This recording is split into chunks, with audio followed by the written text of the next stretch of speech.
रमाबाई, तांब्या पाण्याने अर्धा भरलेला आहे असे का लिहिलेत? तांब्या अर्धा रिकामा आहे असेही लिहिता आले असते.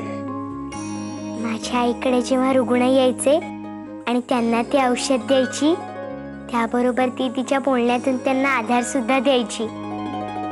म्हणायची, तुम्हाला नक्की बरे वाटेल.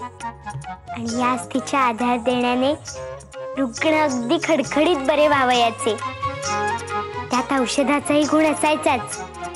आणि अर्धा तांबा रिकामा आहे यात उदासपणा जाणवला, पण अर्धा तांबा भरलेला आहे यात आधार मिळाला, आधार वाटला.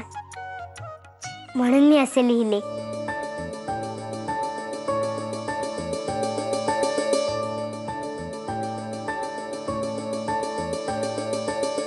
उत्तम रमाबाई, तुम्ही हा सकारात्मक दृष्टिकोन दाखवल्याचा आम्हाला अतिशय आनंद झाला.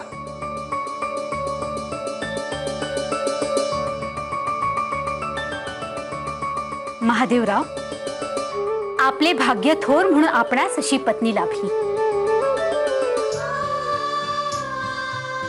यांचा सकारात्मक दृष्टिकोन यांना पुढील आयुष्यात नक्कीच फलदायी ठरेल.